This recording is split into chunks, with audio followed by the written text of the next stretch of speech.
Whoa! Oh my gosh, you're so prepared. We are recording. Okay, I just had to make sure it was working. Yes, you sound great. You guys sound so great. The Dutch are crazy about fireworks. Now I need to remember how to talk. Hi, we're the Reading Queens, and we're back to blab about our favorite books, why we love them, and the book boyfriends we wish were real. And yeah, it's another episode time. Welcome or welcome back. We're thrilled you're here. I'm Valia. I'm Kay. I'm Tess. And I'm Clary. I'm very excited for us to talk about the trope for this episode. And the ladies that are here, we read really fun books, so we're going to talk about that. But how everyone is feeling today? Did you guys do your homework? I did mine. I had a lot of books on that list. I had to narrow it down. Okay, so for those who don't remember, we were trying to figure out what book we bought based on a cover, right? Yes. So do you want me to go first? I'll go first. Yeah, go for it.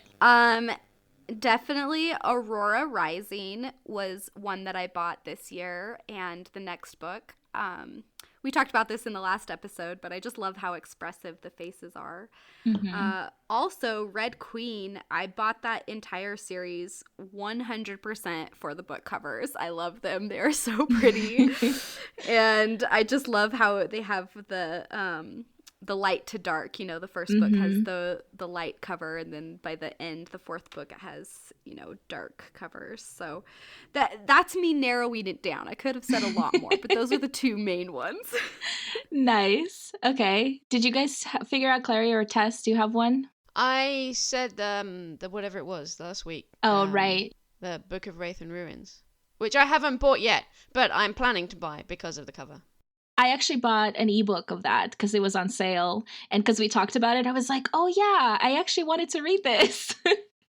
Tess, what about you? Do you have a book? I know we talked about it a little bit in last episode, but if you thought of any other ones. Oh, I don't know. It's so hard because it's like I do, like I said last time, is I usually will like put a book on my wish list based on the cover, but I don't usually actually buy it until I've pondered, procrastinated, saw people talking about it a lot, and then finally I'll be like, okay, fine, I'll buy this book, which is like pretty much every book ever. But yeah, the only one I could think of was still that first one that I said that I got when I was like really young, where I just I didn't even know what it was about, and I just borrowed it from the library. But I feel like that's like middle school me. I don't think I even really realized there was like a synopsis to read. I figured you just picked out, because that's what you do when you're a kid. You pick out picture books. Like, this one has a dog on it, and this one has sparkles, and so that's the book you want to read. And I think I just carried that through until like probably high school, when I started actually trying to make like educated decisions about the books that I would read. That's so true. The covers for like middle grade and younger books are always very like visually enticing because of that, probably. Yeah. I mean, yeah. I had one that I forgot about the series completely, actually. It's The Forsaken by Lisa Stassi, something like that. I don't remember, but it was about a group of kids that were like marooned on an island, and they had to like survive these games. So it's very like Hunger Game-esque, but the cover was really cool because it had the silhouette of a girl's face, but the whole silhouette were dots that were connected by lines, and it looked so cool. And then the second cover, or the second book, had a really bright like orange and pink cover that still had those connecting dots and lines that had like a different silhouette. And I remember seeing those, and I'm like, I don't even care what this is about. I want this on my bookshelf because it looks so cool. And then the spine had like different colors in the lettering. And I did not read book 2 because I did not enjoy book 1 enough to continue. But I remember really, really loving the cover because it was so different from like everything that was on the shelf at that time. And this was like a bunch of years ago. I don't even remember, probably like 2015 maybe. But I haven't really seen covers like that since. And I still love them, even though I didn't finish the trilogy. That does sound like a cool cover. Yeah, I'll have to pull it up and maybe put it in the stories so people can see it. But I really like. I always love like the unique. I think we talked about it last week. The whole kind of like a paper cutout cover. I saw a few that give me. It's not quite paper cutout, but it gives me the same like vibes of it. If they become popular, that would be great because they're so beautiful. And they always give me like magical vibes, like especially like fairy tale or like other countries. That's what like I see when I look at those type of covers. So yeah, so that was my book. I couldn't think of any other ones. That's cool. But speaking of books, we are here to talk about a trope, and I think we should just dive right into that because we already had like a pre-discussion about the books we read. So I think we should just jump right in and see where we go from there because they're great books and I'm excited. And Kay is going to start us off. I am very excited. I get to introduce the trope. So if you remember our last episode, we named the books that we read and you could guess the trope. So dun dun dun, drum roll, the trope is royalty. I love royalty. This is one of those things that I didn't actually know I liked it so much until I started reading a lot of royalty books. And then I was kind of like, yeah, I need more of this. This is really good. So that was fun for me to discover. So my book series that I read was the Lunar Chronicles. Now, the first book in the series, Cinder, obviously has royalty, but for those who don't know, the Lunar Chronicles, it's 4 books in the series, and they're all fairy tale retellings. So each book is focused on a different fairy tale, but there's also a story, an overall story that, you know, goes through all 4 books. So the story isn't over until the very 4th book, until the very last book. But anyway, I just feel like I couldn't say just the first book because the royalty is so different in all of the books. In the first book, you have obviously the Cinderella story. The book's called Cinder. And so you have the girl who's kind of in the slums and she's really poor and has, you know, an evil stepmother and stepsisters. And Cinder is a mechanic, actually, which is cool. But then you have the handsome prince who is ready to become the next ruler of his kingdom. So I really liked that one because you get to see things from the lower class perspective, but then you also get to see a lot of things from the prince's perspective and how he has this great life.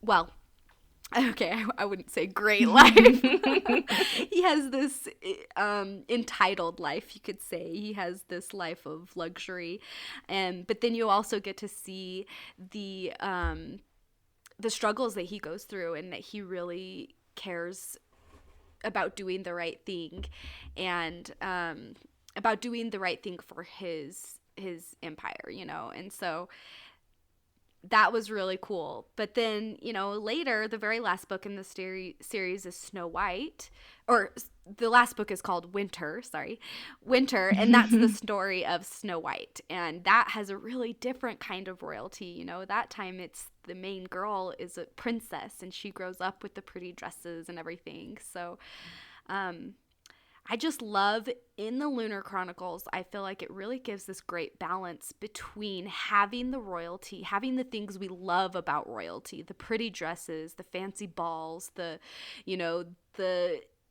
ability to rule, to affect change. It has those things, but it also gives you the other perspective a lot too of what it's like for the people who are not royalty. So yeah, that was really cool.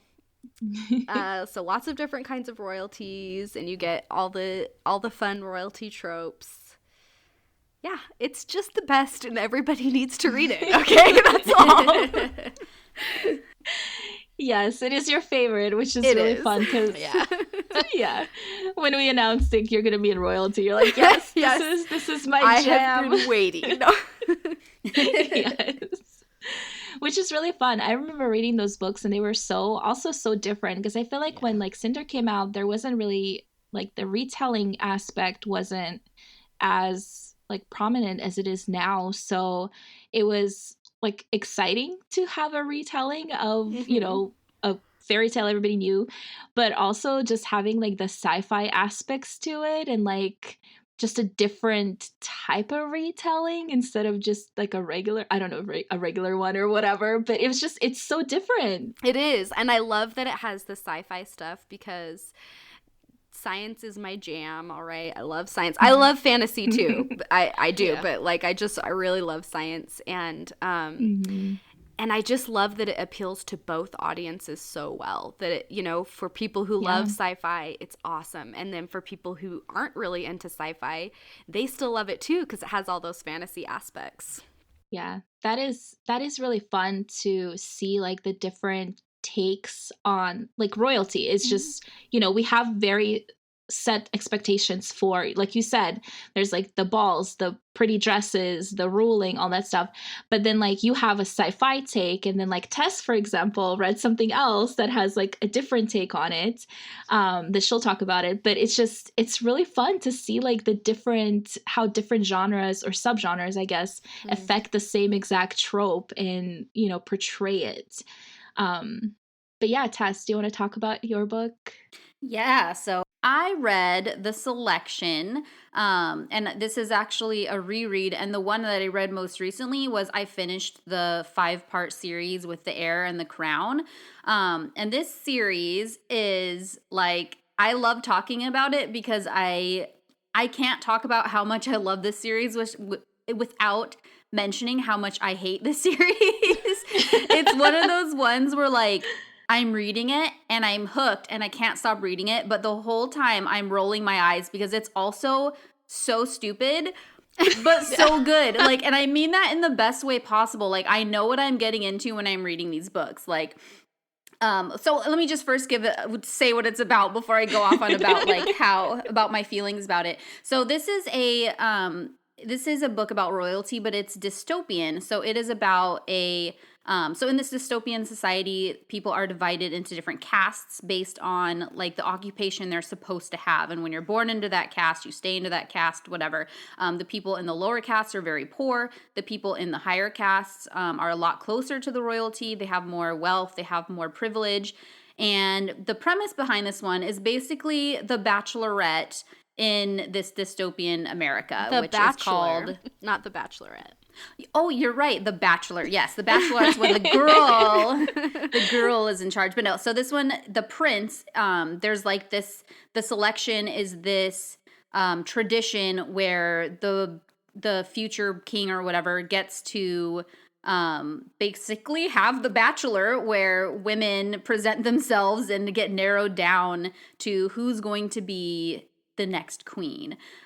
So the main character, her name is America, which I thought was super cheesy, but I was like, whatever, let's go with this. Because no one else is named after countries or former countries, just America, because she's special. But she doesn't really want to be in the selection. She doesn't want to marry the prince. She's in love with someone else back home.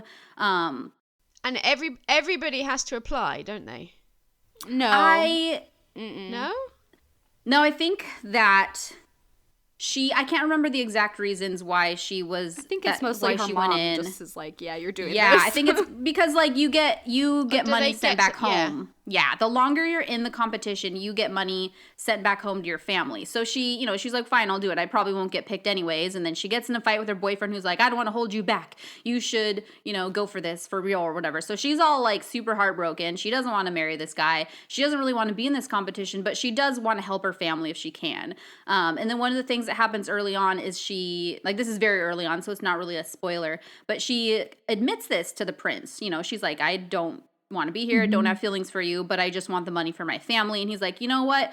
Like, this is kind of a weird situation. I'm going to keep you as long as you want to be here. It kind of sets up the trope of not exactly fake dating, because they're not, technically he's supposed to be dating everyone there, but it's kind of that same feel of where there's like an alliance, and it is because under like, she's the only low caste Or Yeah. she's the lowest, who's been picked. Yeah, she's the lowest caste. So it does look good for them to have someone, because then the people of this dystopian society are like, look, our rulers are so fair and kind. They have this very poor person. So it also does serve the country to, because the father turns out is like, he's very much behind the scenes pulling the strings. He doesn't really want her there, but he's like, okay, fine, I'll allow you to keep her here because blah, blah, blah. So there's a lot of drama. It's very soapy. It's fluffy. Like quite predictable. It's fluffy. It's like very fluffy. That's why when I read it, I know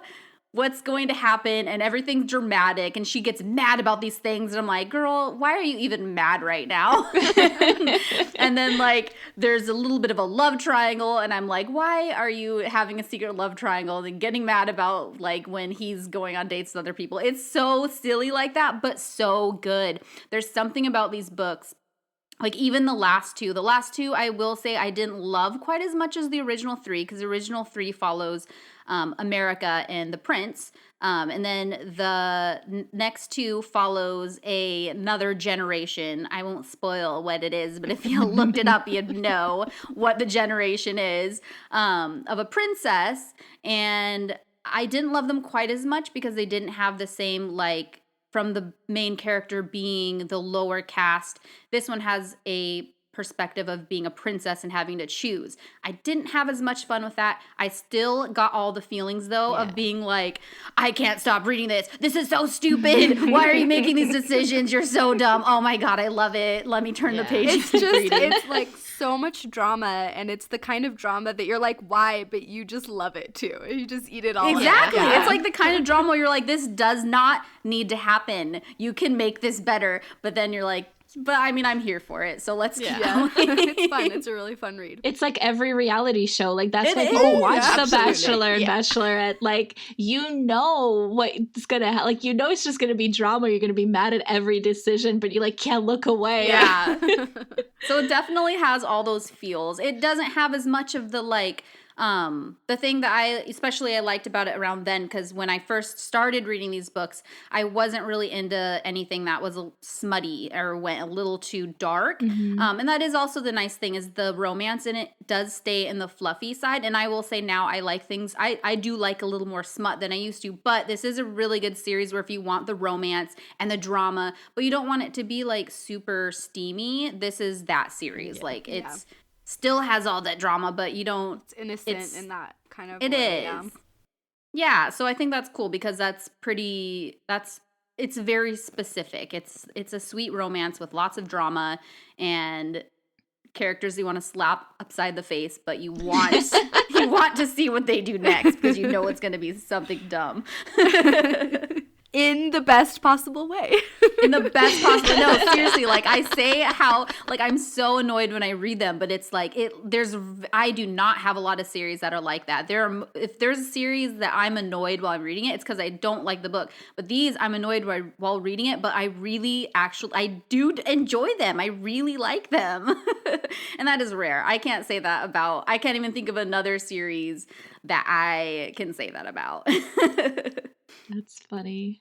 That's great though. And that was another thing, like that's a dystopian royalty. So that's like a completely different world from like the sci-fi of the Lunar Chronicles. I mean, yeah, there is still like the whole poor people and wealthy people and all that stuff, which I think just comes with just life in general. But in books especially, with like royalty, like you're gonna have that aspect. But I thought that was really cool too, because it was just like, it was a different world, like a similar world to ours, but still it was dystopian. So it was just like interesting to read that. That's interesting too, especially because both of those series take place on Earth, but in the future. But they are such different worlds. Yep. So that's cool. Yeah. Which, I love, like, this discussion of tropes is just so fun for me. Not just, like, from a reader point of view, obviously, and from a writer point of view, because it's just fascinating to see, like, the same exact idea being just translated by a different author into just a completely different situation. And just the basic idea, like, you don't have to come up with something that's, I don't know, just like this greatest thing ever and then have a take on it. It's literally just royalty. Like, everybody knows what that is, you know? And then you create like these completely different worlds from it. I don't know. I get so fascinated and I get so excited when you guys talk about books, and I'm just kind of like, yeah, this is so cool. It is cool. These are awesome books. Yeah. Yes. It's fun. It's fun. So, Clary read something too. Yeah, Want to talk about it? This is also a dystopian story. Also, I think On set Earth. in Earth in the future. Mhm. I read The Red Queen, which is all about a world where how privileged you are depends on the color of your blood. Either you're red, have red blood, in which case you're like worth nothing, or you have silver blood, in which case you're a noble and you generally have superpowers to go along with that. So you can you're really strong, or you can move really fast, or you can move metal around because you've got magnetic skills, or various different characters have different skills, and there's some sort of family level thing which I didn't quite get my head around. So the main character is a red, so she is very poor. And one thing about this world is that there's no middle class. You have the really rich, the really privileged, the really powerful silvers, and then everybody else is living on or below the breadline and have nothing and live in the dirt. And the number of nobles is very small. It's probably like 10%, 90%, right? Yeah. Nobles compared to the red bloods. Yeah, probably. So she's a red, and by various means she gets a job in the palace. And she then, this happens fairly near the beginning and is in the blurb, so this isn't too spoilery, but it gets revealed that she has powers as well. She can conjure lightning, but she has red blood. And nobody quite knows how this works, and the royal family decide to co-opt her, and I don't know if they sort of kidnap her or they sort of force her to stay with them. And they then pretend that she's this long-lost daughter of somebody else who died and has been brought up in the Red Village, and she's really a silver. So she's then got trapped in this silver world where she's trying to learn how it works and who all the different people are and all the different rules and things that she has to do, and she has to do it perfectly because otherwise there will be repercussions from the queen, who really doesn't like it. And then there's all the politics and all the factions and what's going on, and there's a contest for who's going to be the next queen and end up marrying the prince, and there are two princes, and there's all this stuff going on, and it's brutal. It is really brutal. It is there's a lot of physical violence, a lot of blood. I mean, it's a blood story, so yeah. Yeah, and that's the other thing, because she's in this thing, and part of the training that she has to do is training with her power and fighting against the other members of the court, and she's got to do that, and they are not, and she cannot show them that she bleeds red. So she's got to somehow, and then she's got all these other girls going, oh, are you scared of us? Are you scared of her? You don't know what to do. And she has to get in the ring and fight them, even though they've had like 15 years or 18 years or however old they are, of year of practice of learning to use their powers, and they don't like her, and they're not going to hold back. And I feel like the instructor, too, kind of like eggs them on, like, oh, yeah. beat her up, man. Let's show this upstart what, and and if she bleeds, then she's dead and her family's dead and her village is probably burned to the ground. See, I told you it was brutal. It is a pretty depressing world, so yeah. But I thought that it was cool, the concept of the blood, the red and the silver blood, and I thought it was cool that she went into this stuff that I hadn't really thought about. Like, if you have red blood, then you're gonna have more red coloring in your cheeks and stuff. And so one of the things they have to do is they have to like powder her face to make her look paler, because if she has silver blood, she's not gonna look, and that was something cool that I hadn't really thought about. The blood would definitely color of blood would change the color, the way you look, Yeah, you can't blush if you don't have red blood. Oh yes.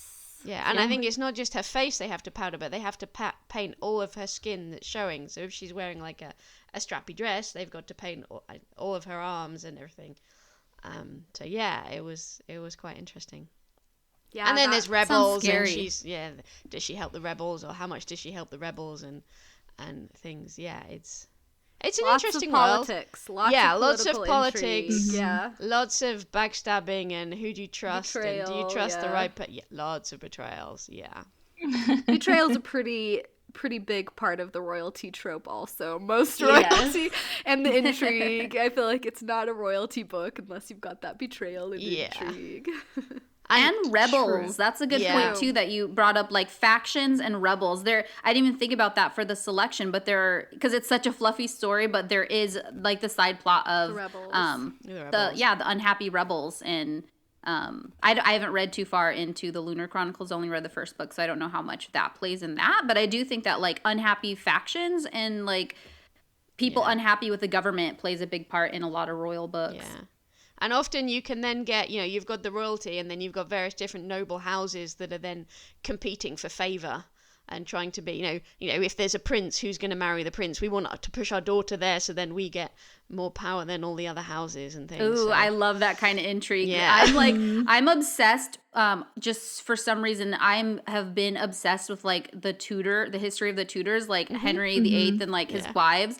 I love watching like the movies and shows based on like that era, like the Stars movies of the pre-Tudor like dynasty stuff. It's so fascinating to me. It's so dark and so depressing, but it's really fascinating to watch like the political like trying to get their daughters into the palace, and the it's sad because it does pit women against women a lot of the time, but I'm just like really fascinated. It's another one of those like car crash things where you can't look away. Of course with this I know how it all ends. Everyone's miserable and a lot of people die and get beheaded and accused of witchcraft, but it's really fascinating to watch that kind of like political maneuvering. Yeah. And it's pretty sad. A lot of it has to do with like selling your daughters, but it's interesting how that, is such a big thing with royalty. That's true. I wish you guys could see the ladies talk though, because Clary was just like, her whole body was moving. She was so excited. I talk with my hands. Yeah, it was great. She was just so into it. It's awesome. When we said hello, I had to stop myself from waving at the beginning. I usually wave too. Yeah, I probably did actually. Yeah. Probably. We always wave bye too. That's true. Now I'm dying. You can cut this out. It's all right. Yeah. You'll have to cut my dog barking out because my dog decided to bark and I was trying to scowl at him, but it doesn't really deter any barking. I'm just glad we're recording during the day and not after 5 p.m. because for some reason for the last 2 weeks, every time 5 p.m. comes around for the next like 4 or 5 hours, there's fireworks in my neighborhood. What? And they don't even, and they like, I have no idea what's happening. They're not even like having lights blow up, like fireworks, it doesn't explode into lights, it explodes into duds, and it scares my cat and it scares me. I was walking to get mail and I was coming up to my house and one exploded right behind me in the like 2 houses down, and I thought I was gonna die. It scared me so bad. So yeah, my neighborhood's been just losing their mind. The Dutch are crazy about fireworks. And literally, really? Yeah, New Year's Eve. Last year, I think they've put in restrictions this year for what they can have. But yeah, last year there was sort of fireworks every few minutes from about 4 o'clock in the afternoon, and then at about 8 o'clock at night they started happening fairly constantly, and then at about 1:45 there was a bit of a lull. And then at midnight, it was just crazy. They were everywhere for like hours. I mean, they woke the children up, and we could, we stood and watched them for a while. I mean, we have a roof terrace, and we could look, and they were in like every direction. That's crazy. Yeah, and they didn't stop. I mean, there was still a few going off when we woke up in the next morning. Oh, wow. And the streets are littered with like the red paper off the ends of them for weeks afterwards. Anyway, that's enough. Are we going back? Side note. Segue into fireworks. Valia, what book did you read this week? Yeah, there you go. So I read The Ash Princess by Laura Sebastian, and I feel like my royalty book is like the most standard royalty, if we're gonna be, because you guys had like dystopian and you had sci-fi, but mine is like straight, I think it's just straight royalty, like where it takes place in a new world, so like it's high fantasy. Yeah. So it's definitely different. But basically it follows a princess whose country is taken over by I'm gonna say, is it Kaiser? Is that how you would say that? And he basically keeps her as his trophy. And so she lives in the palace still in with him and like his daughter, who's her best friend, and then the daughter is not the Kaiser's daughter. It's a different guy's daughter. But she is like a noble. Sorry. Yeah. Yes. So she basically lives in the palace. I always feel like she is his daughter because of like stuff that happens. I'm like, this just seems like a father-daughter situation. But anyway, it's like the military general's daughter. So it's somebody who's very close to the Kaiser, but not the Kaiser. Yeah. Yes, there you go. Thankfully, somebody besides me read this book, so they can help me out. I'm actually really bad at summarizing books. I feel like I can read them and like get everything from it, but then if somebody asks, I'm like, I don't know. There's people in it. It was good. I mean, it was. I enjoyed it, but yes, basically she's a captive princess. Her name is Thora, or I think it's like Theodosia or something like that, but they call her Thora, and that's like the name that like she was given after. We defeated you name. They like forced her to by a different name. Yeah. Yeah, basically, yeah. And something happens in the beginning of the book that I don't think I should mention because I think it's a spoiler if I say it, but it kind of changes her whole outlook on her life. And she kind of gets this desire to actually do something about the fact that her people have been dying and are captive, and she is captive. And so it's that whole rebellion situation coming into play. But yeah, she kind of starts getting into that mood that she is not like part of these people. She has her own kingdom and she needs to fight for it. So there is a prince that comes into play that she is like forced to spend time with because she wants to use her seductive vials on him to get her way. But she actually starts enjoying spending time with him. And then there is a best friend from her childhood, because apparently like a love triangle is something that is part of royalty, which I didn't really realize until we started talking about it. But he's part of the rebels, and he kind of comes in and, you know, things happen. Yeah, basically. I feel like if I say more than that, I would be like giving away things. But it's very much about her really rediscovering who she is and what her place in the whole royalty aspect is.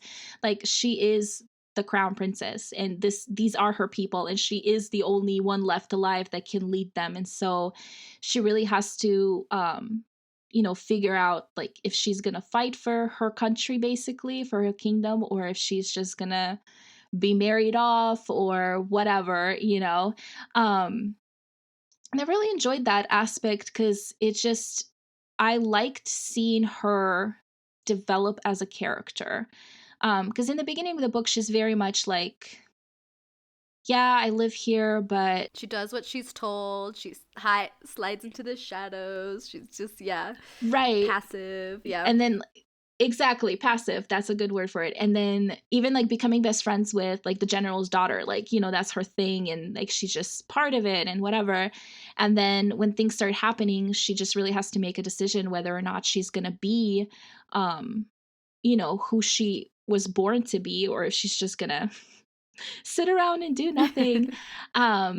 And I just really enjoyed that. I love characters. I love watching characters develop. And I have read books where a character doesn't really, like, by the end of the book, they're still the same character they were in the beginning of the book, you know? And I feel like being in the whole royalty aspect, it does kind of pushes the character to, I don't know if it's like take charge and really make something of themselves, because they have a whole country relying on them and all these people and stuff. So yeah, I really enjoyed it. I haven't read the other books. I think it's a trilogy, if I remember correctly.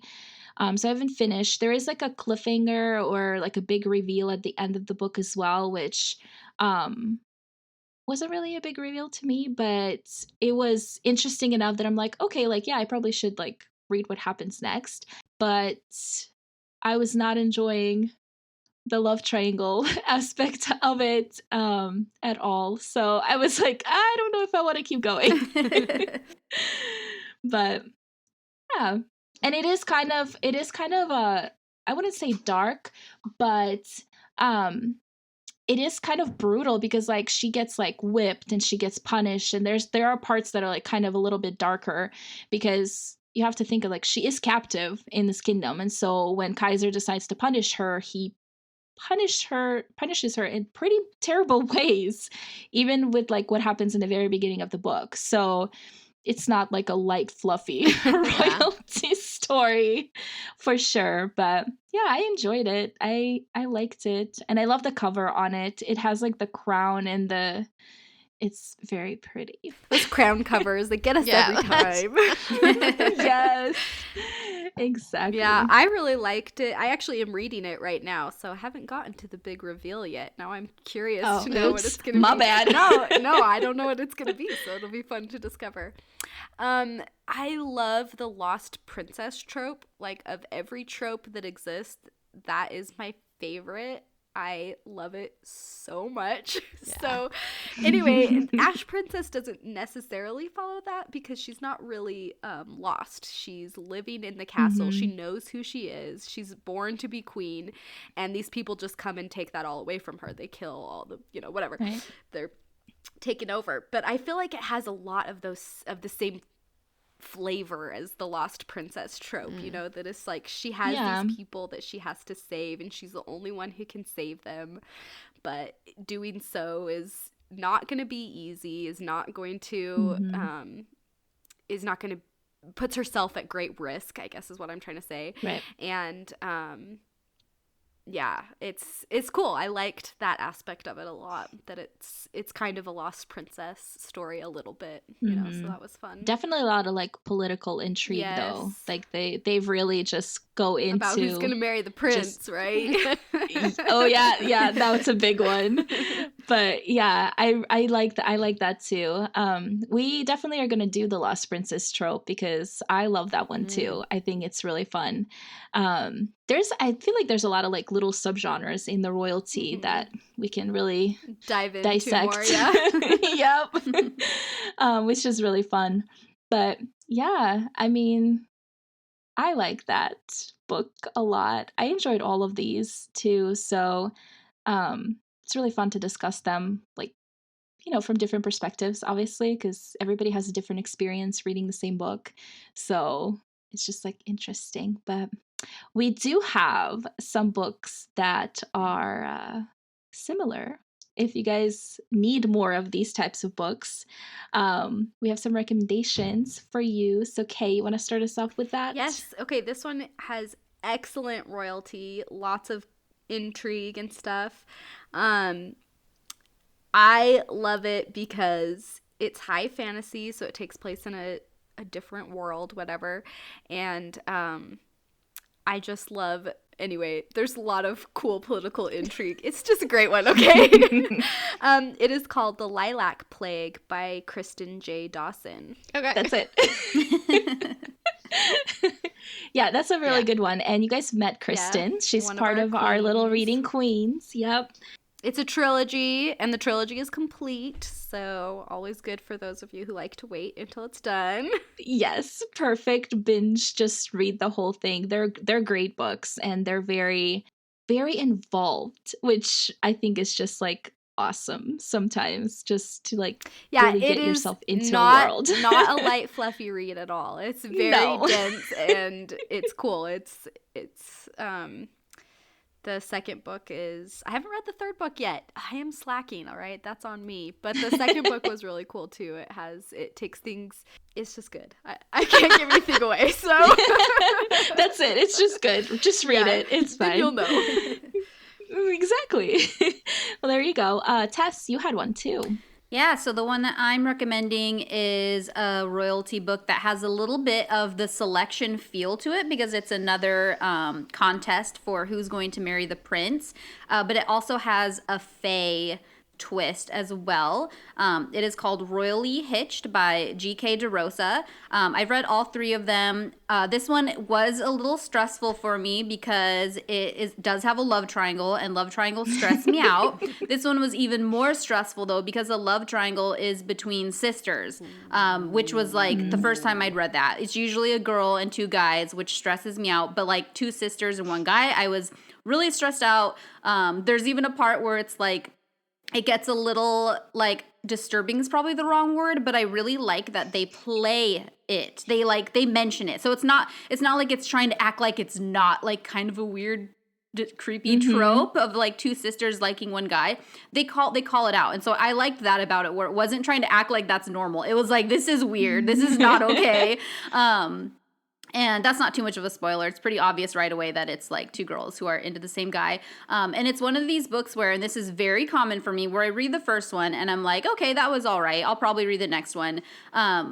And then I read the second one and I was like, oh my God, give me the third book. Who's going to end up with him? That happens a lot, especially with love triangles. Because if I read a book and I can sense there's a love triangle, I'm usually like pretty lukewarm about it. But the second book is usually where it reels me in. And so by the second book, I was like, oh my gosh, I need to know. This series is so good. And so I read like the second and the third one really fast. But so yeah, that one's a really good one if you like the royalty bachelorette type thing. And fae. So yeah, I really liked that series. It was good. It was really stressful. But it paid off. It paid off because the person I was rooting for, I will not tell you who I was rooting for, but the person who I was rooting for won. So I was like, yeah, in your face. That never happens for me. Every time there's a love triangle, I always pick the person that they do not end up with. Great.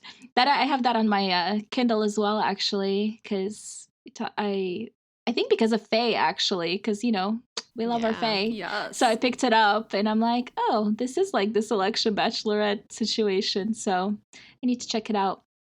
Clary, you had 2 books to recommend for us. Yeah, I'm recommending 2 books, and the first one is also a Faye book. This is Prince of Never by Juno Hart.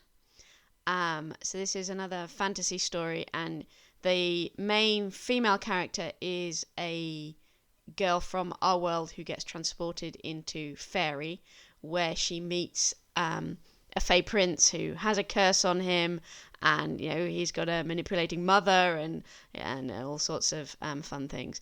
But it's quite interesting because he has this curse on it, and he thinks he's poisoned and he doesn't deserve it. But also there's the idea that he's been told there's this, I think it's in the curse or in a prophecy about him, that he will meet his bride by a tree. So every so often he has to go and visit this tree to see if she's there yet.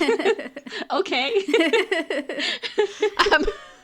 And anyway, there's he doesn't find her by the tree, but he finds this I can't remember where I want to say she comes from LA. Maybe it's San Francisco. Anyway, one of the big towns in America.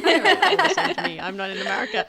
She gets transported and she doesn't know where she is, and she finds him, or he finds her, pulls her out of a river, and it all goes on from there. And she has to learn how to live in Fairy, and where she has essentially no power or anything. And yeah, it's really good. It's a bit more raunchy in some places than some of the other, certainly than the main books that we've all talked about this week. But it's fun. It's fun. And it is in a series, but I think each series follows a different couple. Oh, okay.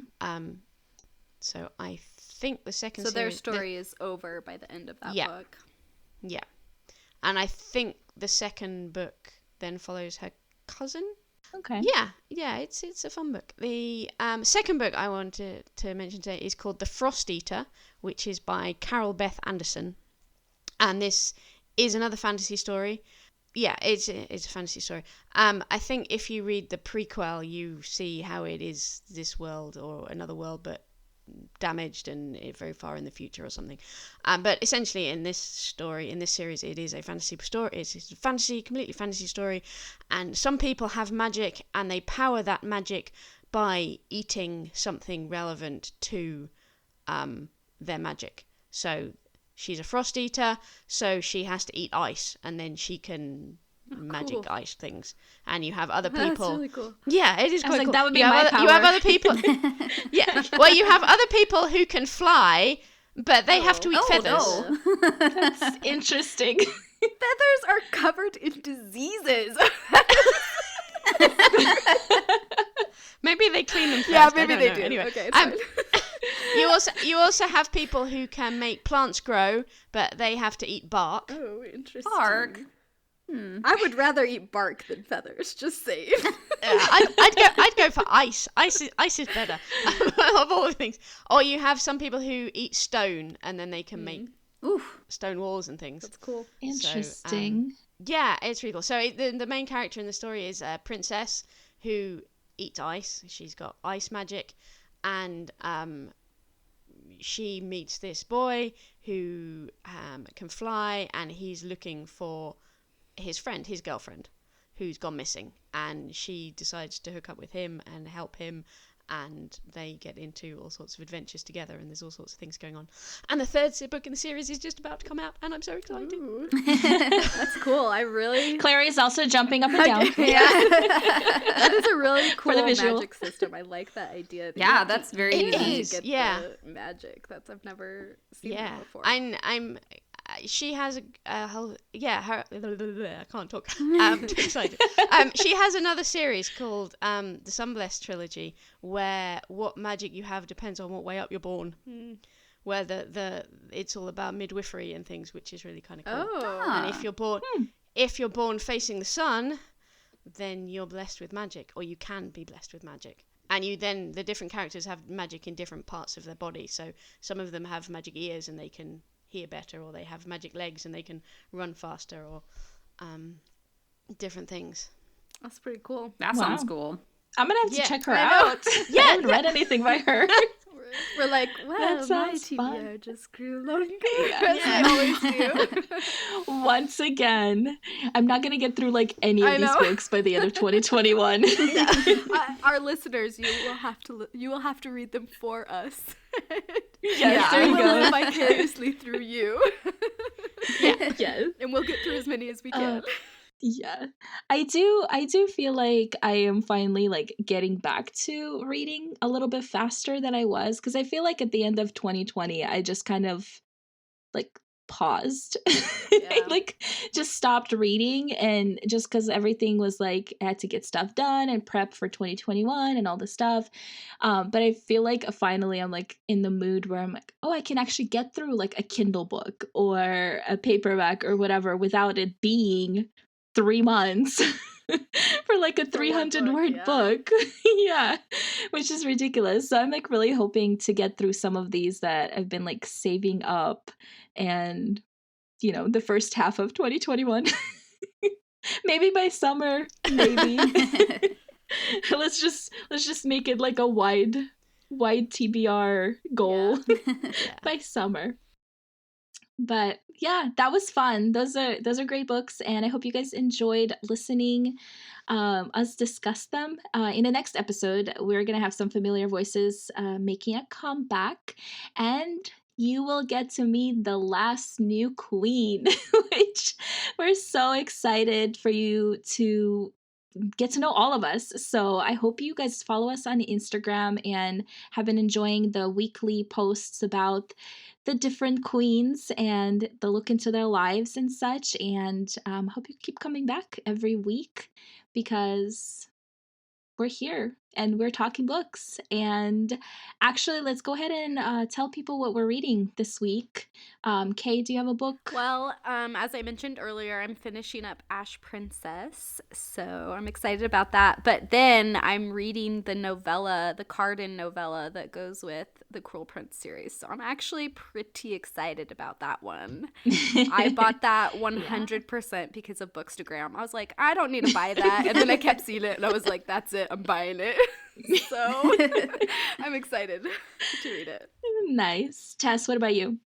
So I am reading Rhythm of War by Brandon Sanderson, which is enormous, but I'm finally 70% of the way through. I was reading it on hardcover because I'm obsessed with the beautiful illustrations in there, but I've been having neck and back pain, and that book is so big that it hurts my arms. I get like these elbow, wrist issues. It was like hurting my body to read. So I also bought it on Kindle, which is nice because, for one, it lets me not skip ahead, because sometimes I just like to skip ahead and be like, whose chapters are happening? I'm like, oh my gosh, I get to read from that person. Well, I did actually do that.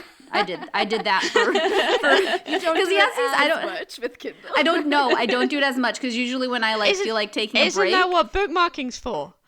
Yeah, I mean, I get Surely Kindle, you can do that. Yeah, so I did do that because my husband was like, oh, in his interludes, he has these interludes that are usually from a character you don't get to normally have a POV from. He's like, it's really surprising, like, what character you get to read from. I'm like, oh, let me just sneak ahead and see. And then I was like, oh, that is fun. I'm excited about that. But I haven't looked too far ahead since then. But anyways, I'm 70% of the way through it. And this book, I tell you, normally you read on your Kindle and you the chapters go by, your percentage goes up. And I'm like reading for 2 hours and I'm like, oh, I went up 1%. Wow. So yeah, we'll see how long that takes. He's already finished reading it and he's now listening to it on audiobook. And I'm like, you're going to finish the audiobook listen before I finish my first read through.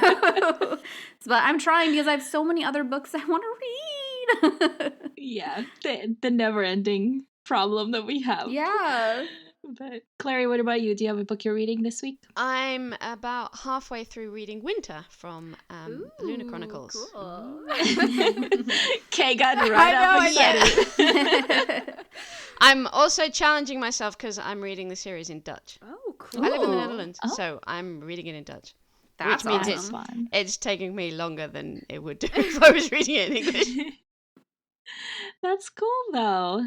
Yeah. That's fun. I'm trying to think what I'm reading this week. Oh, These Violent Delights. Oh. I finally started that, so I am excited. I was supposed to read it at the end of 2020, and it didn't happen for my November TBR or December TBR. So I finally started it, and I'm excited. I've heard really good things about it, and I am already really intrigued because the way it opens is not what I expected at all. So the little prologue at the beginning, I was like, I didn't know this is what I signed up for, but I am here for it. So I'm excited. I'm excited to see what all the fuss has been around. But yeah, thanks so much for everybody for being here. Apparently I can't talk today, so this is just how it's going to work. But before you go, please take a moment to leave us a review and make sure to follow us on Instagram at Reading Queens Pod. And stay tuned for next week. Happy reading. Bye. Bye. Bye.